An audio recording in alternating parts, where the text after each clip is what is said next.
আসসালামু আলাইকুম। আমি নুসরাত জাহান লিয়া। কেমন আছেন আপনারা? আলহামদুলিল্লাহ আমরা ভালো আছি। চলে আসছি প্রতিদিনের ব্লগ নিয়ে।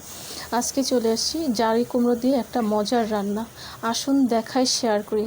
জালি কুমড়োটা একটু ভিন্ন রকম করে খাওয়া যায়। এর মধ্যে প্যান বসানো হয়েছে, প্যানেতে দিয়ে দিচ্ছি তেল। তেলটা গরম হয়ে গেছে, এখন দেওয়া হচ্ছে লবণ হলুদ মাখানো মুরগির মাংস। দেওয়া হচ্ছে লবণ হলুদ মাখানো মুরগির মাংস। এটা কিন্তু ব্রয়লারের মুরগির মাংসটা এখন ভালো করে ভেজে নেওয়া হবে।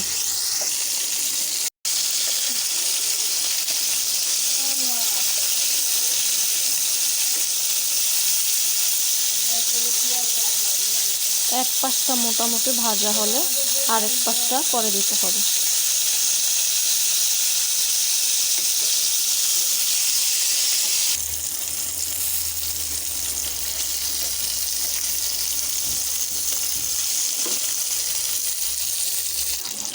সম্পূর্ণ মাংস ভাজাটা হয়ে গেছে, এখন আমি এটা নামিয়ে ফেলবো। কড়াইতে তেল দেওয়া হয়েছে, দেওয়া হচ্ছে পেঁয়াজ কুচি। পেঁয়াজটা ভাজা হয়ে গেছে, দিয়ে দিচ্ছে জিরে বাটা, আদা বাটা, রসুন বাটা।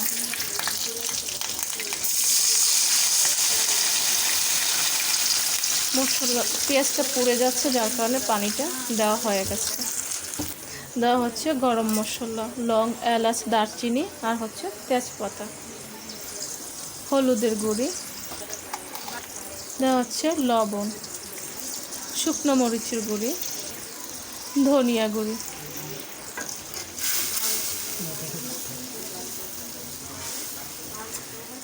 পেঁয়াজটা মশলাটা যেন না পড়ে যায়, যার কারণে আমি পানিটা আগেই দিয়ে দিয়েছি। এখন মশলাটা ভালো মতো কষে আসবে। মশলাটা কষে আসছে, দিয়ে দিচ্ছি ভেজে রাখা মুরগির মাংস।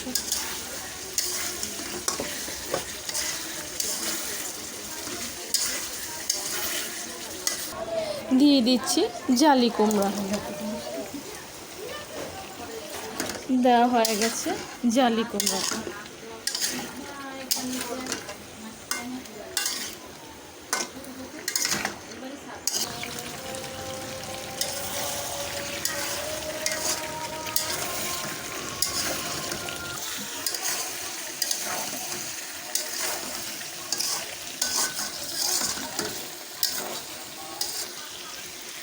মাংস আর জালি কুমড়োটা একদম কষে আসছে, দেওয়া হচ্ছে ঝোল।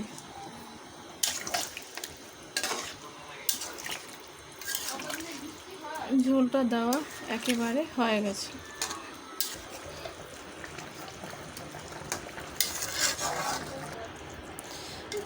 তৈরি হয়ে গেছে জালি কুমড়ো দিয়ে মুরগির মাংস। জালি কুমড়ো দিয়ে মুরগির মাংসটা একেবারেই রেডি, এখন এটা নামিয়ে ফেলা হবে। তৈরি হয়ে গেছে জালি কুমড়ো দিয়ে মুরগির মাংস। জালি কুমড়ো দিয়ে মুরগির মাংসটা একেবারেই রেডি। রোজ রোজ মানে আলু ভুনা খেতে ভালো না লাগলে একটু ভিন্ন রকম করে খেয়ে দেখবেন, ভালো লাগবে। আর জালি কুমড়ো কিন্তু স্বাস্থ্যের জন্য অনেক ঠান্ডা, খুব ভালো। ভালো লাগলে কমেন্টস করে জানাবেন, সাবস্ক্রাইব করে দেবেন, আমার পাশে থাকবেন আর আমাকে অনেক অনেক সাপোর্ট করবেন। আজ এই পর্যন্তই। সব ভালো থাকেন, সুস্থ থাকেন, আবার আসবো। আল্লাহ হাফেজ।